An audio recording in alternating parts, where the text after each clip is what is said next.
Welcome to the UVM Library's website. The library's website can be located at library.uvm.edu. As the library's main web page, this can serve as a great starting point for doing almost all of your research, whether you're finding books or articles. The header portion of the website includes several things that can be useful no matter what you're doing. Among these are links to the library's hours. They change daily. A link to our Ask a Librarian service, which provides access to librarians whether you're in person, on the phone, by email, text, or even by chat. And a shortcut to our library catalog. We'll talk more about that later. The red bar provides access to several important things as well. Among them, a link to the UVM main page, a link back to the library's homepage from any page that you're on, a link to the library catalog, a suggestion box, and most importantly, a link to our Connect from Off-Campus service. If you're working off-campus, you'll want to click here and log in using your NetID and password before you do anything else.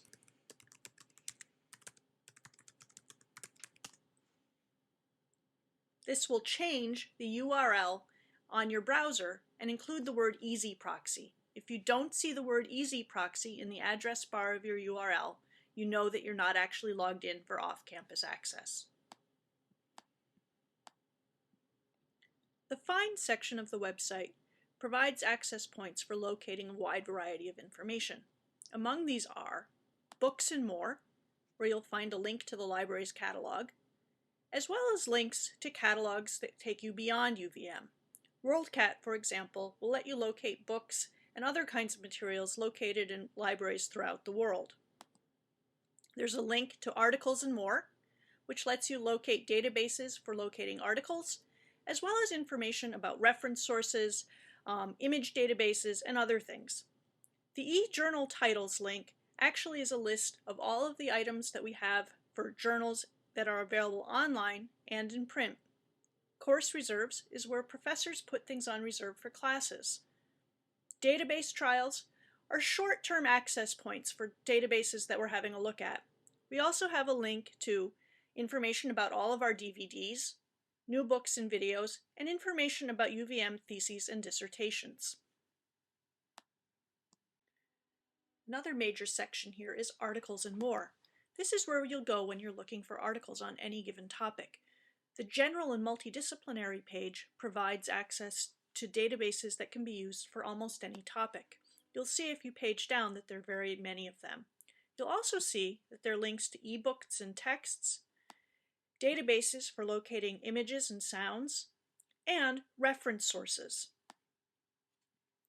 Along the right-hand side, you can change what you're looking at. You can browse by subject.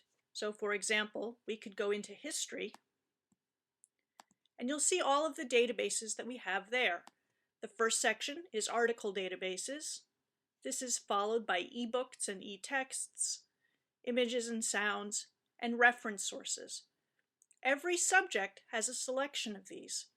The articles are used for locating articles, obviously, but the reference sources can be good sources for locating background information and generating ideas, as was discussed in yesterday's lesson. You can also switch and browse for databases by the name of them if you know it. So for example, if you're looking for LexisNexis Academic, you can go to the letter L and locate the database that way. The link to eJournal Titles provides access to journals that we have online.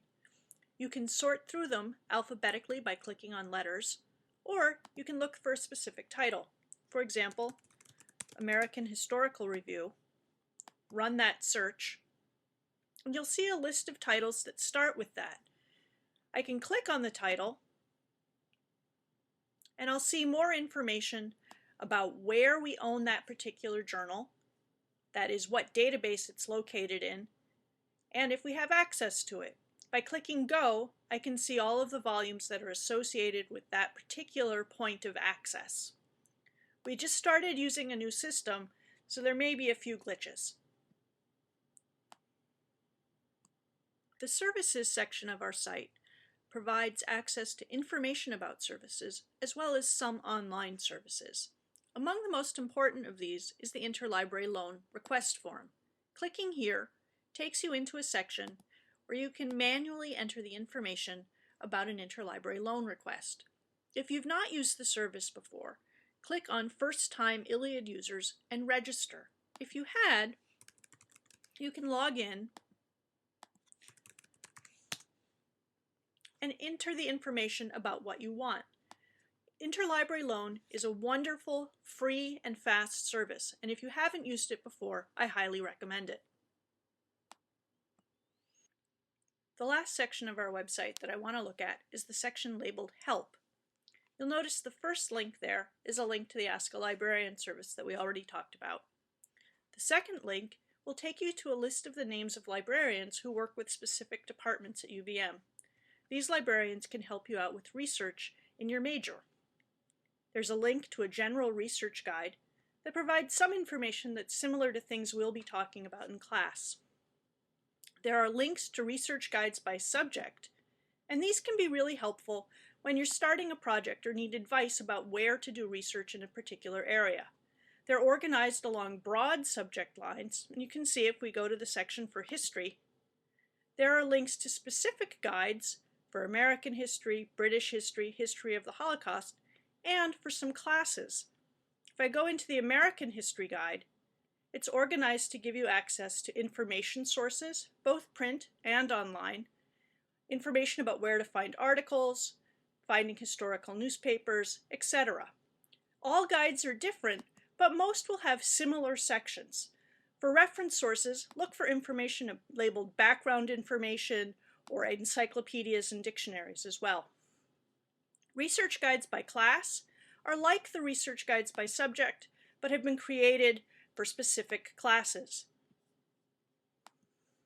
Lastly, there's a section on managing information. This page has information about using EndNote, Mendeley, and Zotero. We're going to be talking quite a lot about using Zotero in this class, and I'll be advising you to go to this page later on today to locate the information to download and install Zotero and get started with it.